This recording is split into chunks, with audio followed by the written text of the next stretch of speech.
FTP cinema நேயர்கள் அனைவருக்கும் வணக்கம். சும்மா அரங்கு மதிர விசிலு பறக்கவேன்னு தலைவருடைய கூலி படத்துடைய ட்ரெய்லர் வெளிவந்து ஒரு பெரிய எதிர்பார்ப்பை உருவாக்கி விட்டுருச்சு அப்படின்னு தான் நம்மளால் பார்க்க முடியுது.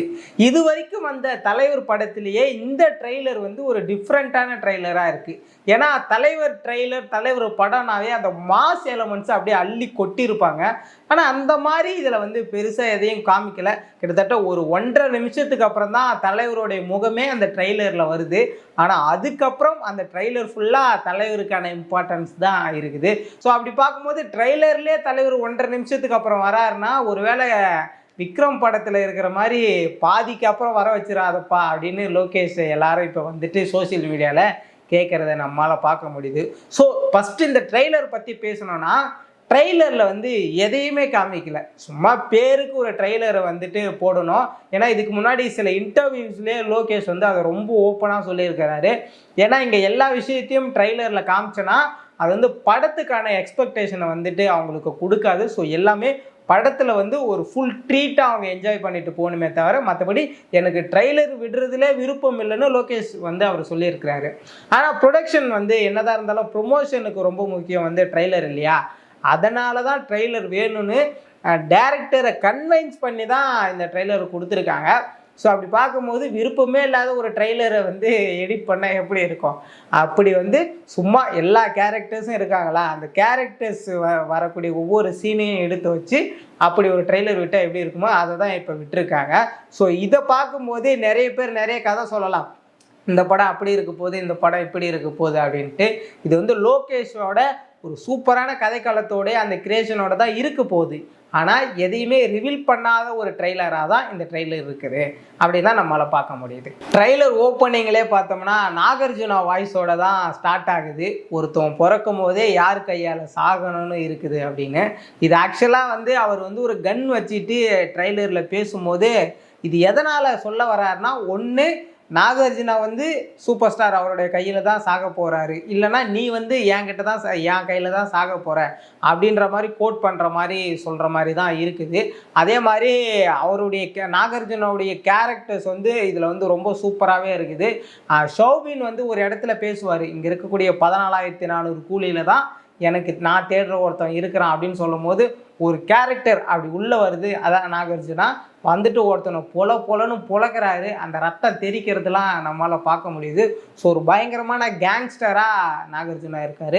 இன்னொரு பக்கம் வந்து இந்த படம் முழுக்க ஷௌபினுடைய அந்த ரோல் வந்து ரொம்ப பெருசாக இருக்கும் போல். ஏன்னா ட்ரெய்லர்லேயே அதிகமான ஃபேஸ் வந்து அவருக்கு தான் இருக்குது. அப்படி பார்க்கும்போது அவருமே ஒரு கேங்ஸ்டராக இதில் வந்து பட்டையை கிளப்பிருக்கிறாரு அப்படி தான் நம்மளால் பார்க்க முடியுது. அதுக்கு அடுத்தது ஒரு ஃபேமிலி கண்டென்ட்டாக ஃபேமிலி இந்த கதைக்கு வந்து கருவாக இருக்கிறது வந்து சத்யராஜ், அதுக்கப்புறம் ஸ்ருதிஹாசன். ஏன்னா இதுக்கு முன்னாடி வந்த லோகேஷோடைய படங்களில் வந்து பெருசாக கதை ஒர்க் அவுட் ஆகலை. ஃபில்ம் மேக்கிங்காக சூப்பராக இருக்குது, அதெல்லாம் சூப்பராக இருந்தாலுமே கூட கதை வந்து பெருசாக ஒர்க் அவுட் ஆகலை அப்படின்னு நிறைய பேர் சொன்னாங்க. ஆனால் அந்த கதைக்கு கொஞ்சம் முக்கியத்துவம் கொடுக்குற மாதிரி இதில் லோகேஷ் வந்து கொஞ்சம் இம்பார்ட்டன்ட் கொடுத்துருக்கிறாரு அப்படின்னு தான் நம்மளால் பார்க்க முடியுது. சத்யராஜ் வந்துட்டு அந்த பச்சை கிளிகள் தோளோடுன்ற மாதிரி அந்த ஃபேமிலியோட ஒரு டான்ஸ் ஆடுறதா இருக்கட்டும், அதுக்கப்புறம் அவர் வந்துட்டு ஃபேமிலியோட என்ஜாய் பண்ணி இருக்கிற மாதிரி சில மூமெண்ட்ஸ்லாம் இருக்குது. ஆனால் இதில் வந்து ஒரு சத்யராஜ் வர போர்ஷன்ஸில் வந்து ஒரு சேரு, அதுக்கப்புறம் அங்கே அந்த சயின்டிஃபிக் சம்மந்தமான ஒரு சில விஷயங்கள் வந்துட்டு காட்டுவாங்க.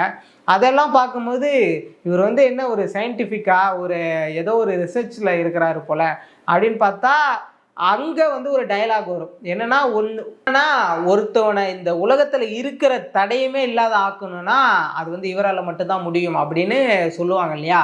ஸோ வந்து அவங்க வந்து சயின்டிஃபிக்காக ஒரு சில விஷயங்கள் பண்ணுறாங்க. அது என்னென்னா ஒரு மனுஷனை வச்சு அந்த கரண்ட்டில் காலியாக்கிடுவாங்கல்ல, ஒரு எலும்பு கூட கிடைக்காத அளவுக்கு அந்த மாதிரி ஏதோ பண்ணுற மாதிரி ஒரு சயின்டிஃபிக்கான ஒரு வேலையை பண்ணுவார் போல் சத்யராஜ் அப்படின்னு தான் நம்மளால் பார்க்க முடியுது. ஏன்னா இந்த படத்தில் வந்து நிறைய வாட்சோடைய அந்த சிம்பிள்ஸ் காமிச்சிருப்பாங்க. ஷௌபினுமே ஒரு வாட்ச் வச்சுருப்பார். நீங்கள் இதுக்கு முன்னாடி பார்த்துருப்பீங்க கூலியோடைய அந்த ப்ரோமோவில், அது ஃபஸ்ட்டு வந்த ப்ரோமோலையுமே அந்த செயின் லிங்கோட தான் தலைவர் இருப்பார். ஸோ இதுக்கு முன்னாடி நீங்கள் பார்த்துருப்பீங்க அந்த ப்ரோமோவில் கூட தலைவர் வந்து அந்த வாட்சை வந்து ஒரு செயின் மாதிரி கோத்து தான் அவர் வந்து வச்சுருப்பார். ஸோ இந்த வாட்சோடைய மூமெண்ட்லாம் பார்க்கும்போது இது வந்து ஏதோ டைம் ட்ராவலர் மூவியாக இருக்க போகுது. ஏன்னா 24 வந்து ஒரு டைம் ட்ராவலர் மூவி தானே, அந்த மாதிரி ஏதோ ஒன்று சொல்ல வருவாங்களோ அப்படின்னு பார்க்கும்போது இல்லை. ஏன்னா லோகேஷே வந்து சொல்லிட்டாரு, இது டைம் ட்ராவலர்லாம் கிடையாது, இங்கே நிறைய பேர் வந்துட்டு நிறைய விதமாக சொல்லிட்டு இருக்காங்க, இது வந்து ஒரு நார்மலான கதையாக தான் இருக்குது அப்படின்னு பார்க்க முடியுது. ஆனால் வந்து ஒரு 2 விதமான டைமில் வந்து இந்த கதை இருக்க போகுது அப்படின்னு மட்டும் நம்மளால் பார்க்க முடியுது. ஏன்னா கிளைமேக்ஸ் போர்ஷனில் வந்து தலைவர் வந்து அங்கே பேசிட்டு அந்த வீடியோ இப்படி ஒரு பக்கத்துலேருந்து இன்னொரு பக்கம் எடுத்துகிட்டு வருவார்ல, அப்போ அந்த பாஷாவில் வர மாதிரி அந்த ஒரு ஜெராக்ஸ் ஒரு போர்ஷன் மாதிரி ஒன்று காட்டுவாங்க. ஸோ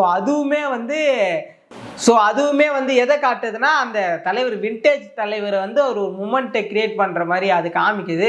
அங்கே இதுக்கு முன்னாடி வந்த கதையில் எப்படி இருக்கிறாருன்னா, தலைவர் வந்து ஏதோ ஒரு பஸ் கம்பெனியில் வேலை செஞ்சால் எப்படி இருக்கும் அப்படி தான் காட்டுறாங்க. ஏன்னா உபேந்திரா வந்து ஒரு ஃபைட்டில் வந்து அடிச்சுட்டு ஒரு கொக்கியை வச்சுக்கிட்டு ஒருத்தனை அடித்து கொல்லு ஈர்த்துட்டு வருவார். அப்போவுமே பின்னாடி பார்த்தீங்கன்னா அந்த பஸ் இருக்கும், அதே ட்ரெஸ் வந்து நம்ம தலைவருமே போட்டிருப்பார். ஸோ இதெல்லாம் ஒரு கனெக்டிங் பாயிண்ட்டாக பார்க்கணும்னா, தலைவர் வந்து எப்பவுமே ரியல் லைஃப்பில் அவருடைய ஆரம்ப காலகட்டம் வந்து அந்த பல்லவன் பஸ், அந்த பஸ்ஸில் இருந்து தான் அவருடைய லைஃப் ஸ்டார்ட் ஆனதுன்னு நினைக்கிறேன்.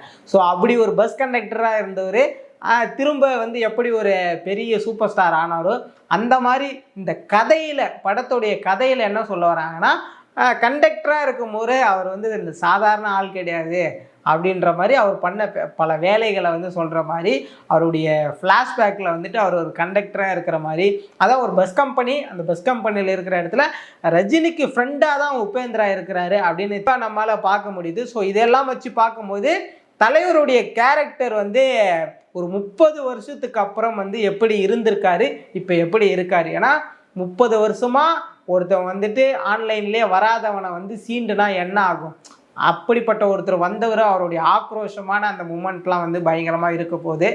அதையெல்லாம் தாண்டி இந்த ட்ரெய்லர்லேயே எல்லாரும் வந்து ரொம்ப ரசித்து பார்த்த ஒரு மூமெண்ட் என்னென்னா, ஸ்ருதிஹாசன் வந்து ரஜினி அவர்களை பார்த்து சொல்லும்போது, அவர் வந்து உங்களுக்கு ஃப்ரெண்டு தான், ஆனால் என்னோடய அப்பா அப்படின்னு சொல்லுவார்.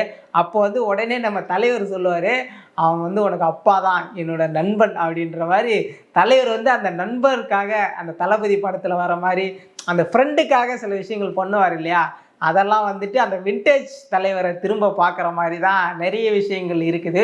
ஸோ இதெல்லாம் பார்க்கும்போது முழுக்க ஃபேன்ஸ் செலிப்ரேட் பண்ணக்கூடிய ஒரு ட்ரெய்லராக இந்த ட்ரெய்லர் இருக்க போகுது அப்படி தான் நம்மளால் பார்க்க முடியுது. அப்புறம் முழுக்க இந்த படமே வந்து அந்த ஹார்பரில் தான் நிறைய கதையோடு மூவ் ஆகுது அப்படின்னு பார்க்கும்போது, அங்கே நிறைய பிணங்கள் இருக்குது. அந்த பிணங்களை வந்து ஸ்ருதிஹாசன் தள்ளிட்டு போய் அதை ஏதோ ரிசர்ச்சுக்கு உள்ளாக்கி அங்கே தான் வந்துட்டு சத்யராஜ் மாட்டிக்கிறாரு.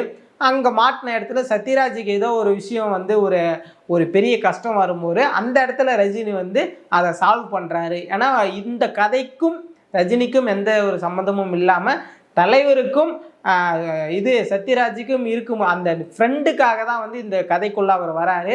அதுக்கப்புறம் வந்து எல்லாத்தையும் பொலன்னு பொலந்து சௌபியனையும் நாகார்ஜுனாவையும் தலைவர் போட்டு தள்ளிட்டு ஒரு இடத்துல போய் விட்டுருவார் போல். ஸோ அங்கே தான் அமீர் கானுடைய அந்த 10 மினிட்ஸ் அந்த இதை உருவாக்குறாங்க. ஸோ அந்த இடத்துல வந்து அமீர் கான் சுடும்போது நம்ம பார்ப்போம், அங்கே வந்து ஒரு டைனிங் டேபிளில் வந்து நிறைய சரக்கு பாட்டில்லாம் இருக்கும், அது நிறைய பேர் வந்து கொன்று குவிச்சிருப்பார். அதுக்கப்புறம் அந்த ஷாட்டு முடிஞ்சதுக்கப்புறம் அடுத்த ஷாட்டில் தலைவர் வந்து அந்த டைனிங் டேபிள் பக்கத்திலே நடந்து போகிற மாதிரி இருக்குது. இது எப்படி இருக்குதுன்னா, நம்ம விக்ரம் படத்தில் ரோலெக்ஸ் அந்த சீன் பார்த்துருப்போம். ரோலெக்ஸ் வந்து ஒருத்தனை கொண்டுட்டு அவன் எனக்கு வேணும் அப்படின்னு சொல்லுவார்ல, அதுக்கப்புறம் எல்லாரும் கலைஞ்சி போகும்போது அந்த கூட்டத்தில் இருந்தே உலகநாயகன் வந்து அப்படியே சுவிங்கம் சாப்பிட்டுட்டு போவார்ல, அந்த மாதிரி அப்படியே இந்த ஷாட் இருக்கிற மாதிரி தான் நம்மளால் பார்க்க முடியுது. ஸோ முழுக்க இந்த கதை வந்து வித்தியாசமான கதையாக எதுவும் இருக்க போதா அப்படின்னு நம்மளால் சொல்லிட முடியாது. ஏன்னா இந்த மாதிரி பல கதைகள் நம்ம பார்த்துருக்கோம். ஆனால் வந்து தலைவருடைய அந்த ஆக்டிங்க்கு வந்து இது ஒரு அடி மேலே எடுத்துகிட்டு போகிறதாகவும், பெரிய அளவில் ட்ரெய்லர் வந்து நமக்கு பெரிய இம்பேக்டை கொடுக்கலனாலும் ட்ரெய்லரில் நிறைய விஷயங்கள் வந்து லோகேஷ் வந்து ஒழிச்சு வச்சுருக்காரு அப்படின்னு தான் நம்மளால் பார்க்க முடியுது. ஸோ பொறுத்திருந்து பார்ப்போம். ஆகஸ்ட் 14 வந்து படம் ரிலீஸ் ஆக போகுது, எப்படியும் செக்கப்போடு போக போகுது அப்படின்னு தான் நம்மளால் பார்க்க முடியுது. அதுக்கப்புறம் இந்த மோனிகா பாட்டோடைய ஏதோ ஒரு சின்ன மூமெண்ட் இதில் காமிச்சிருக்கலாம், ஆனால் அந்த ஷோபின் டான்ஸ் ஆடுறதை மட்டும்தான் காமிச்சிருக்காங்க. இன்னும் வந்துட்டு பூஜா டே வந்துட்டு மறைச்சி வச்சிருக்கிறாரா லோகேஷ் அப்படின்னு தான் நம்ம பார்க்க முடியுது. ஏன்னா லோகேஷ் வந்து எப்போதுமே எல்லா படத்துலையும் ஒரு கேரக்டரை மட்டும் ஒழிச்சு வச்சுருப்பாரு. அந்த கேரக்டர் வந்து படம் முடியும் போது தான் நம்ம பார்ப்போம். ஸோ அப்படி வந்து பூஜா ஹெக்டேவனை வந்து இந்த படத்தில் ஏதோ கேரக்டராக ஏதோ வராங்களா அப்படின்னு தெரியல. இன்னும் எந்தெந்த கேரக்டர்லாம் இதில் இருக்க போகுது அப்படின்னு நம்ம தெரியல. ஸோ நாம் பொறுத்திருந்து பார்க்கலாம். படம் ரிலீஸ் ஆனதுக்கப்புறம் மூவி ரிவ்யூவில் சந்திக்கலாம். ஸோ இந்த ட்ரைலர் ரிவ்யூ பார்க்கும்போது உங்களுக்கு எப்படி இருந்ததுன்னு மறக்காமல் கமெண்ட் பண்ணுங்கள். இந்த படத்துக்காக நீங்கள் எவ்வளோ வெயிட் பண்ணுறீங்கன்னு மறக்காமல் கமெண்ட் பண்ணிட்டு போங்க. நம்ம வேறு ஒரு வீடியோவில் சந்திக்கலாம். டாட்டா, பாய் பாய்.